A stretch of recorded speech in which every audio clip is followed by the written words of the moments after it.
I think it's just rehearsal. I think the key is bring in a bunch of stuff. Okay, so let's say you bring in a suitcase and you have 3 shirts and 3 pairs of trousers and a belt and shoes and socks. That as you're rehearsing the scene, and you keep going for different things, that will be revealed to you. Somehow you'll be able to figure out what doings you want to do. And the other thing about the doings, I saw an interesting movie this weekend. Has anyone seen The Phantom Thread? No. It was a weird little movie with Daniel Day-Lewis. He was riveting. Wasn't he good? And the female, I don't know her name, I think she's French. It's a beautiful film. And anyway, he's a dressmaker. I mean, he's a designer, and really, it would be like, Chanel or Dior. And so just in terms of doings, I mean, for all the care, there was always, somebody always had their hands on thread or needle or fabric. It was just delicious, and if they weren't making clothes, they were eating, and that was wonderful too, or cooking, cooking mushrooms. It was crazy.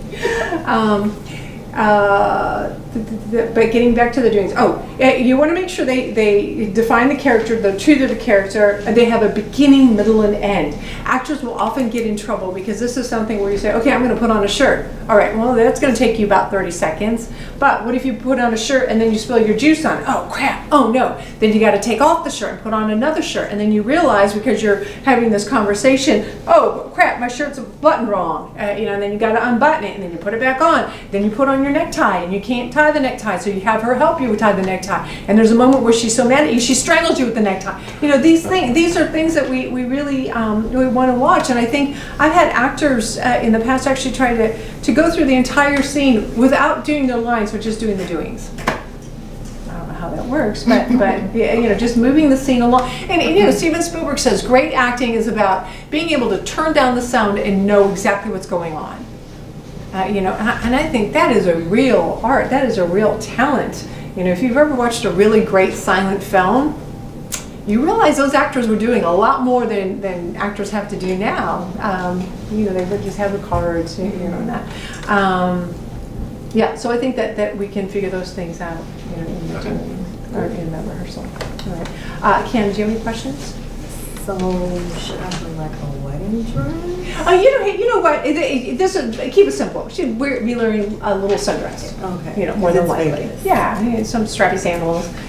But for women, it's just so glorious to watch women get ready. We have the makeup and the false eyelashes and the hair, and hair alone can be an entire scene, which is hair. Mm-hmm. So yeah, and these things it's so important for y'all to get not just comfortable with this stuff, but good at it. Mm-hmm. Because I promise you, I just know that a lot of times actors feel like, okay, well, I don't have to worry about that shit because the director's going to tell me what to do. It doesn't happen. Directors, they don't have the luxury of time to think about what they want each character to do. Basically, I've heard a million times, a director's job is finished once they hire you.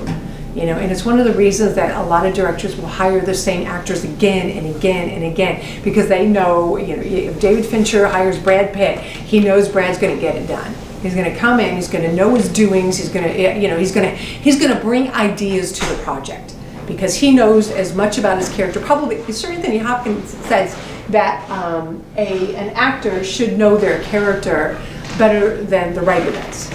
And in a way that makes, hey, how are you? Come have a seat. And I get that. And I get that because I think as a writer, let's say in your screenplay you have 60 characters total, but you only have 3 main characters or just 2 main characters. Most of your attention is going to be on their story, their backstory, their inner work, their emotional life, and you can't, you can think about the other characters a little bit, but that's asking an awful lot. And so it's really, really important for you as the actor to put in that time and that thought and that energy, and you know, and really just bring a lot to the party. The worst thing that can happen, you show up for, you know, let's say you get the part, you show up for rehearsal and you say, oh, you know, what do you think I do? How about I do that? What can they say? No, I don't. That doesn't work. But if you've really put a lot of thought and energy behind it, they're gonna say, "Oh my God, that's glorious! I wish I'd thought about that." Do it.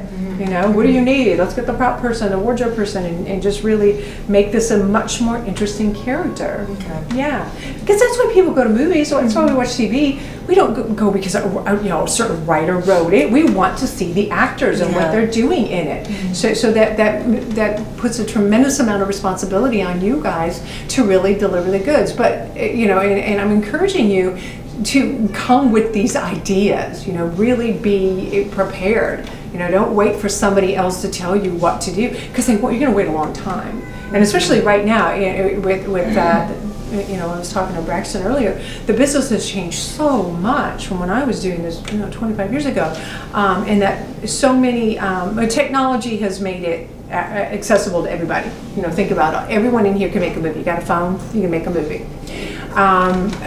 So that's kind of good news. The bad news is there's a lot of people with no stories or storytelling ability thinking that they should be making a movie. But you as an actor, you know, by knowing this stuff, you know, you're going to be able to tell whether somebody has the ability to tell a good story, you know, or not. Yeah, and then if you do have that, then you're just going to be able to enhance it. Okay, got it. Thank you. Okay, how are you, Lily?